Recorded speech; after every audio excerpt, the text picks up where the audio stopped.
Bonjour à tous, ici Ponfétude, comment ça va mon petit Ponf? Ça va bien.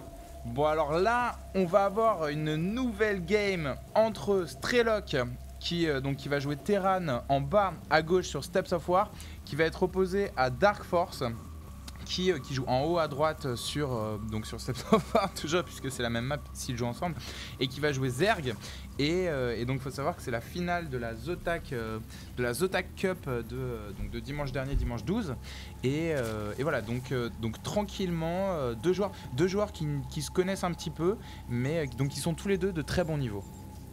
Tout à fait, là on a donc un Zerg qui ne fait rien d'exceptionnel, pas d'extracteur trick. Voilà, une petite notification importante. On a un Terran qui lui fait quelque chose d'exceptionnel. Et là, oui, il wall, et ça c'est une très très belle initiative. Non. Écoute, ça c'était très facile. Là, si vous nous suivez depuis longtemps, vous allez me dire ce que c'est. Allez-y, dites-le. Dites-le, qu'est-ce que c'est? C'est exactement ça. C'est un fast barack suivi d'un dépôt. Alors ça, c'est un build que je n'ai jamais vu. C'est un build que je n'ai jamais vu. En général, fast barack, c'est suivi d'un fast raffinerie pour pouvoir faire fast reaper. Ou alors fast marauder, mais contre Zerg, ce serait plutôt fast reaper. Et là, fast barack suivi d'un dépôt. Alors, je pense que c'est pour faire station orbitale plus tôt dans la partie peut-être. Ouais, mais c'est quand même une perte au niveau du minerai de faire fast barack. Si vous faites fast barack, il y a forcément un moment où vous ne construisez pas de SUV. À mon avis, fast barack, c'est pour tuer l'Overlord qui scoute. Voilà. Moi, la seule explication que je vois à ce build, c'est que... Et d'ailleurs, le marine le but de ce marine, c'est de tuer l'Overlord, c'est de le croiser. Alors là, le problème, c'est qu'il va pas le croiser, ça va pas être du tout rentable. C'est un bunker rush, mais j'ai dit n'importe quoi. C'est un bunker rush parce qu'il se doutait que son adversaire, Dark Force, allait partir sur un Sen build. Puisque les Zerg ont tendance en ce moment à faire beaucoup de Sen build. Voilà, le Zerg Dark Force qui n'a toujours pas vu le bunker, qui va le voir, mais c'est trop tard. Là, vous voyez, le bunker, il est déjà posé. Il va essayer de tuer un ou deux drones avant de rentrer au bercail. Les drones qui sortent de la ligne de minerai. Mais voilà, il y a un bunker. Donc voilà, bon là, il est en train de gagner quelques minerais. Regardez, à chaque fois que les drones sortent de la ligne de minerai, vous gagnez... bon là, sur une durée comme ça, il a peut-être gagné 20 de minerais sur son adversaire. C'est pas énorme. Mais de toute façon, ce bunker, pour moi, c'est une bonne affaire. Ça va forcément être utile dans la partie. Donc on voit un Zerg qui subit la pression du Terran. Il ne sait toujours pas, le Zerg, qu'il y a un... Ah si, il a vu le bunker finalement. Donc voilà, là il doit avoir une petite pression, les fesses qui font bravo. On a un bunker qui est construit en bas de la pente du Zerg également. Donc vraiment le Strelok qui se commit dans ce bunker rush. Et... Ouais, et alors Strelok qui va vendre son bunker parce qu'en fait là il permettait au Zerg de faire un run by et qui va waller en bas de la pente du Zerg. Alors ça c'est à double tranchant parce que si vous wallez en bas de la pente, vous perdez un peu de portée puisque les unités adverses vous les voyez assez tard. Là il doit perdre quelques points de portée, donc quelques DPS. Maintenant l'avantage de waller en bas de la pente, c'est de pouvoir waller les Zerglings. J'ai cru qu'ils allaient vouloir faire un run by par ici, mais ce n'est pas le cas. D'ailleurs voilà. Voilà, Strelok, on dirait presque qu'il entend mes commentaires, qui a positionné son VCS pour pouvoir faire un wall humain, j'ai envie de dire. Et alors ça, c'est un VCS qui va lui permettre de scouter ce que fait son adversaire. Techniquement, là, il y a deux choix. Soit il est en train de partir sur Baneling, soit il est en train de partir sur Roach, soit il ne part sur rien du tout. C'est le cas. Donc voilà, il ne va rien pouvoir scouter.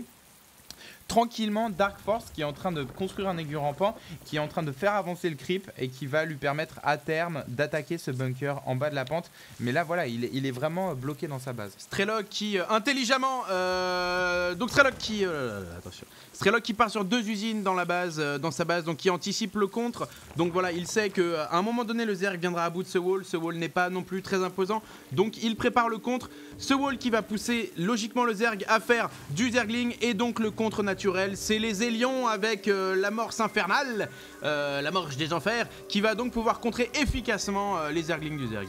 Ouais, alors là, faut savoir que donc ça, c'est un build que Strelok affectionne particulièrement. Donc si vous jouez contre Strelok, vous pouvez utiliser ce build. Et là, Strelok qui a très bien anticipé le timing, vous avez vu, il a sorti ses Zerglings avant de se faire attaquer par l'aiguillon rampant. Ses marines, excusez-moi. Et donc Dark Force qui ne sait pas, et là qui sait que voilà, il n'y a plus rien, et là il faut absolument faire un run by. Le SCV qui va se faire rattraper par les Zerglings, vont-ils s'arrêter? Non, ils ne s'arrêteront pas. Ils vont tout droit direct dans la base du... ça c'est catastrophique, le baraque qui ne peut pas se poser. Les Zerglings qui passent, on a 3 Zélions. Est-ce que ce sera suffisant pour contrer ces Zerglings? Les Zélions qui vont, un Zélion qui se fait circle. On a 2 autres Zélions. S'ils viennent à bout de ces Zerglings, ce sera probablement une bonne affaire. On a des Zerglings qui sont dans les SCV de Strelok. Strelok qui réussit finalement à contrer ce run by de Zergling, mais c'était très chaud, et je ne fais pas référence aux flammes de Hélion. C'était très chaud pour Strelok qui aurait pu tout perdre sur ce run by, sur une baraque qui ne s'était pas posée. Ouais, et vous avez vu que là ça s'est joué uniquement au fait que les Zerglings d'ATN Dark Force ne se sont pas arrêtés pour tuer ce SCV. Ça lui a permis de rattraper les marines et d'empêcher la caserne de waller. Donc une très bonne intuition de la part d'ATN Dark Force. Strelok qui repasse à l'attaque. Maintenant l'upgrade des tourmenteurs est effectué. Ils font des dégâts monstrueux contre les unités light. Ces Zerglings ne vont pas faire le poids. Allez, faut attaquer là, faut cramer du Zergling. La reine, un aiguillon rampant. Là je pense qu'il va vouloir passer dans la main. Il va vouloir passer dans la main, ou alors il va être très prudent et il va rester en dehors du creep.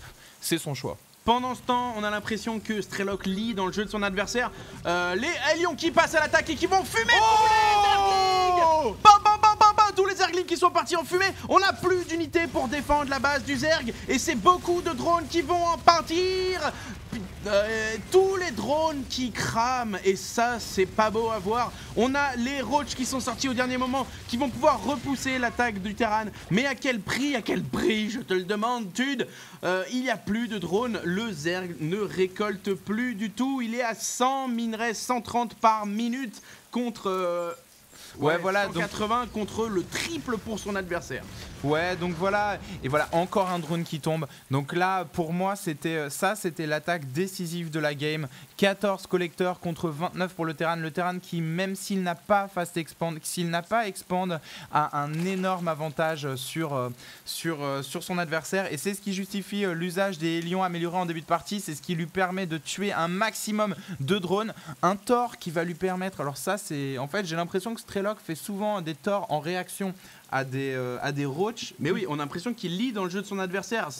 Il balance les Hélions. Le Zerg est forcé de partir sur Roach, mais lui, au moment même où il a, je sais pas si vous avez vu, où il a lancé ses Roach, le Zerg, Strelok lançait son Thor. Donc il a une longueur d'avance sur son adversaire. Ouais, et alors faut savoir que souvent les Terrans qui partent sur Hélion amélioré transitionnent non pas sur de l'aérien, mais sur une armurerie et sur du Thor. En tout cas, c'est ce que je fais personnellement et c'est ce que fait Strelok.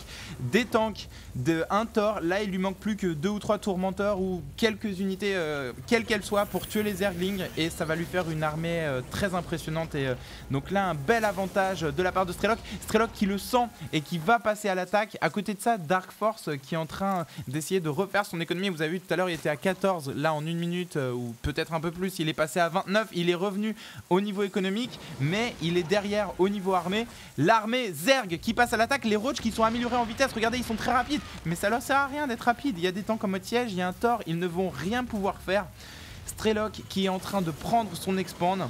Et alors ça, je me demande si c'était une très bonne option. Là, vous voyez, là, il y a quand même du beau DPS de la part du Terran. Il y a quand même très peu de troupes Zerg. Je pense qu'il avait intérêt à attaquer.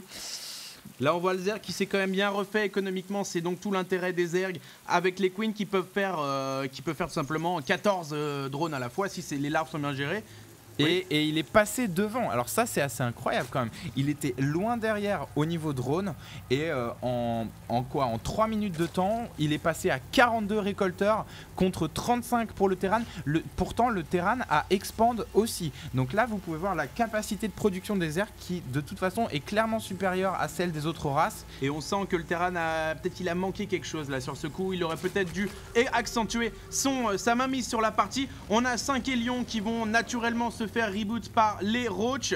Voilà, donc là il voit que ça sert à rien d'y aller. Et donc là on a une partie qui s'installe. Les deux adversaires qui vont probablement non, ils ne tech pas. On a voilà, le Zerg part sur Roach, donc cafard amélioré. Il va pouvoir les enterrer, je crois. Il peut les enterrer, il peut les déplacer sous terre. Et donc voilà, il va partir sur Roach de manière assez intensive. Qu'est-ce que tu penses de Roach contre cette composition, Tude ? Bah contre il n'y a pas grand chose à faire contre Mass. Et là il y aura des SCV aussi pour réparer. Là honnêtement ça c'est un énorme DPS. Pour une armée Zerg qui n'a pas d'aérien, là il n'y a pas grand chose à faire. Il faut qu'il puisse alors là faut savoir que Dark Force voit son adversaire, mais son adversaire Fungal Gross de là sur les élites. Oh c'est très bien joué. Ça ne va pas faire grand chose.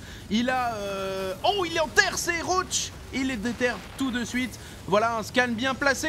Et c'est le Terran qui vient squatter la base du Zerg. L'expand du Zerg qui va donc être menacé par voilà, là ça me paraît très dur pour le Zerg de défoncer les roches enfouis qui vont popper. Mais il y a un scan, quel dommage de la le Terran qui voit, il le voit venir, il le sent venir. Et est-ce que là il va le voir? Est-ce que là il va le voir? Il le voit pas les roches, mais là on a l'impression que les roches Fungal Gross encore une fois sur quelques petits élions. Mais on a l'impression que et ce sont les roches qui débarquent. Mais regarde les tanks qui font des dégâts monstrueux. Dark Force qui fait de la pute. GG de Dark Force qui abandonne et qui congratule son adversaire sur cette partie.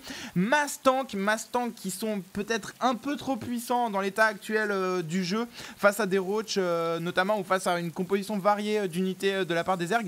Très belle partie de la part de Strelok qui a réussi à prendre un avantage décisif sur les tourmenteurs et à valider son avantage par une attaque à base de tank et Strelok qui a poussé son adversaire à faire des drones et pas des unités. C'est peut-être on avait félicité le nombre de drones du Zerg, mais voilà, c'est autant d'argent qui part dans les drones et pas dans les unités, et je pense que c'est à long terme ce qui a fait la différence. Merci de nous avoir regardés et à bientôt. À bientôt.